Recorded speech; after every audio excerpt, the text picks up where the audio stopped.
Welcome to Beer Untapped with Perry Miller, the podcast. I'm joined by Seth. Hey, welcome, guys. Thanks for finding us on the internet. Now, these shows originally aired on Brookings Radio, but now they're all here for your enjoyment. I hope you like it. There you go. Sit back, enjoy the show, relax. Let us know if you want to see anything on future shows. As we said, this comes out live in the Brookings area, but enjoy this archive episode. Beer Untapped with Perry Miller.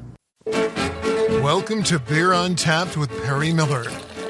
It's being called the biggest craft beer festival ever in South Dakota. Last Saturday's Sioux Falls Craft Beer Expo at the Convention Center saw hundreds of people enjoy beers from nearly 50 craft brewers. First time that people come to a chop liver event is one of my favorite things ever, because you see the eyes light up, and that's honestly what makes my job worth it, is seeing those eyes light up, because I remember the first time I went to a beer fest and saw that, or and felt that way, and it's a pretty neat feeling, and I'm so happy to be able to pass it on to others. That's Expo promoter Mark Obdahl. Great to see so many local and regional brewers represented at the festival, and they were clearly among the favorites of those attending. Wooden Legs Brewing of Brookings won the People's Choice Award for their Drink Local Ale. Gandy Dancer, Minor Brewing, Sick and Twisted, other state brewers on hand. They were popular spots. Crow Peak from Spearfish was there. Co-owner Josh Fritz pouring beers and let us in on a couple of their upcoming releases. The Monier, our Thor's Hammer, it's one we brew with Spruce Tip. That one initially just started out as a small batch, only available in the tap room, and decided, well, maybe we could pick enough Spruce Tips to do a big batch of it and do you can it. Pick those yourself, yes, by the way? Yeah, we do. Yeah, usually in June we'll go out and pick Spruce Tips up in the hills, and so we were able to get enough to do a 60-barrel batch of that, and you use local ingredients when we can, and then also another small batch one. It'll be a new seasonal this year. We're going to do our Wobbling Wheel Scotch Ale. It'll be out right after the first of the year. Nearby Westo Brewing of Milford, Iowa was there, fresh off their gold medal at the Great American Beer Festival, a major national beer event. Westo brewer Carl Schmitz on their winning beer. We entered our Cocoa Stout in the milk stout or sweet stout category, and we got the gold. So it's a sweet stout. It's got some lactose in it, which makes it a milk stout, I guess, and some cocoa nibs and some vanilla beans, kind of subtly. It's not quite like a milkshake, but it's definitely got some chocolate and some vanilla in it, and it's a nice, creamy, easy drinking, I think. That must have been a thrill for you to get that going. It was excellent. I mean, we were at a beer festival actually in Peterson, Iowa when we got the news, and we didn't have any cell phone reception, so I just had 100 text messages that I couldn't read, and it was kind of exciting. You knew something was going on, right? Something happened. Schmidt says they'll be bottling that beer, something they were actually planning even before the gold medal. Another popular booth belonged to Burning Brothers Brewing of St. Paul. They actually make gluten-free beers, and co-founder and brewer Dane Brimehorst says his goal is just to make great beer. No barley.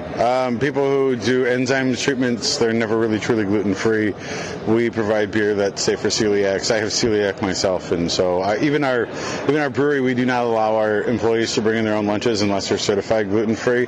But we also provide a gluten-free sandwich bar for the employees, which is what they normally eat. So because it's pretty good. So you're using sorghum, and your goal is to make it taste like it's not sorghum, I guess. Correct. I also use millet and buckwheat as well.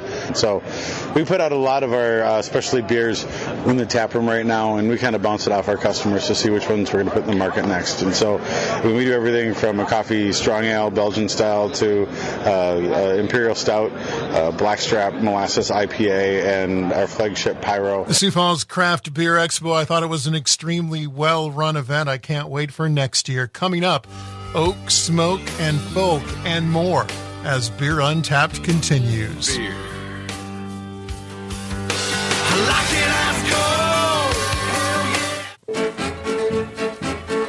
Welcome back to Beer Untapped with Perry Miller. Some great cold weather beers available these days at Pints and Quarts in Brookings. Sully Sullivan says 180 shilling from Odell is certainly a highlight. It's their double or imperial Scotch ale. Tried it out at the brewery here a few weeks ago. Drank it fresh. Fantastic beer. Absolutely fantastic. Also got a keg of the Alaskan Brewing smoked porter, and that one should be going on here in a few days as well. But just another fantastic beer. So, and that's like one of the highest rated porters in the world.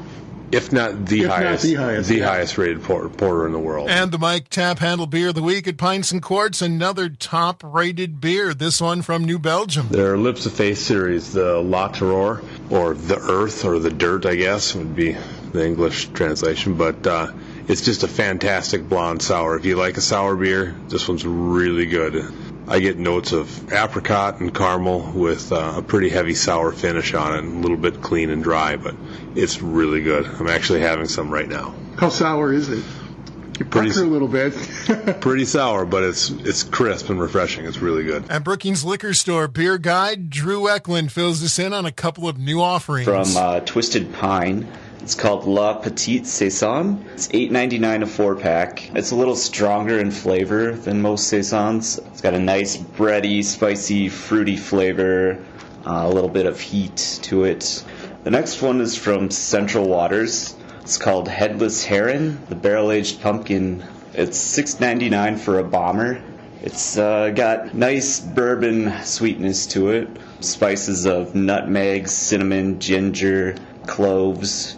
This would be like the perfect beer to take to your family Thanksgiving. Finally this week, Wooden Legs of Brookings has a cool event coming Saturday, the Oak, Smoke, and Folk Festival. We had talked about doing oak-aged beers in the brewery, and there's a couple new processes and new ways that we wanted to experiment with stuff. And at the time, we had some higher ABV beers, so that also helps extract the oak flavor. So Chris and I talked about it and said, we should do this oak and this hardwood, and we kept talking about it. And then Joe chimed up and said, we could do smoked food out front. We could do a rotisserie or a smoked chicken, and that seemed to work out pretty well because we all got pretty hungry thinking about it. And then Angela popped in and said, well, let's base it around music too.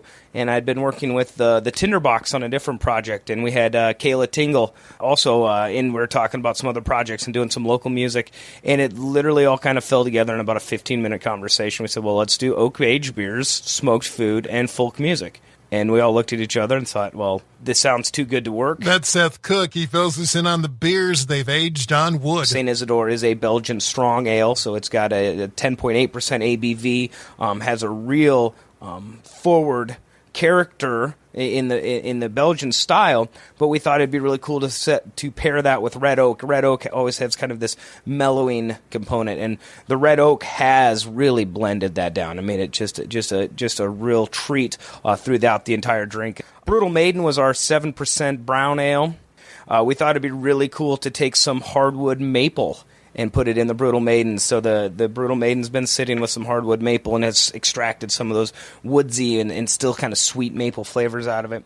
To go really weird, we thought we would take our Barnyard Cadet, which is a really smoky, kind of wonderful porter by its nature, and we thought, let's do something really odd, and let's age that with hickory wood. So let's throw caution to the wind, and let's do smoke on wood, and it turned out really nice. Oak, Smoke, and Folk starts at 7 o'clock Saturday night at Wooden Legs. Hey, that's it for this episode of Beer Untapped. Next week, pucker up.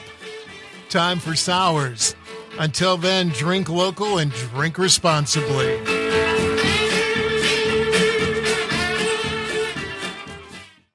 Thank you for listening to this archived edition of Beer Untapped with Perry Miller. Feel free to listen to other episodes, and if there's anything you'd like us to talk about on a future show, please let us know. Thanks again.